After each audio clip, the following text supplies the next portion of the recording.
जय जिजाऊ जय शिवराय. तर आज आपण पाहणार आहोत महाराष्ट्राची शान असलेली राजमाता जिजाई पैठणी.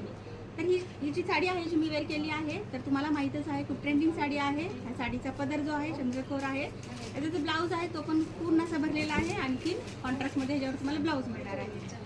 तर अशी खूप छान साडी आपल्याला DS मिलला अवेलेबल झालेली आहे. खूप जास्त स्टॉकमध्ये तुम्हाला मिळणार आहे. सिंगल हवी तर सिंगल, बल्कमध्ये हवी तर बल्कमध्ये. तर आपण आता कलर पाहूया. पाहत आहोत राजमाता जिजाऊ पैठणीमध्ये असलेले कलर. यामध्ये तुम्हाला 9 कलर अवेलेबल झालेले आहेत. ही जी साडी आहे तिला ऑल ओव्हर बुट्टी तुम्हाला मिळणार आहे. त्याच्यावर छानसे फ्लॉवर आहेत, मुनिया आहे, आणखी ह्याचा जो ब्लाऊज आहे कॉन्ट्रास्टमध्ये आहे. तसेच आपल्याला ह्या साडीचे जे फॅब्रिक आहे ते सिल्कमध्ये भेटणार आहे. तर तुम्ही पाहत आहात 9 कलरमध्ये साडी अवेलेबल आहे. प्रत्येक 9 कलरला कॉन्ट्रास्टमध्ये तुम्हाला ब्लाऊज मिळणार आहे. तर ऑल डिटेल्स तुम्हाला मिळाले आहेत. आणि तरी पण अधिक माहिती हवी असेल तर स्क्रीनवर जो नंबर दिसत आहे त्याच्यावर तुम्ही कॉन्टॅक्ट करू शकता. तर ही साडी खरेदी करण्यासाठी लवकरात लवकर तुम्हाला DS मिलला भेट द्यायची आहे. तुम्हाला सिंगल हवी असेल सिंगल मिळेल, बल्कमध्ये हवी असेल तर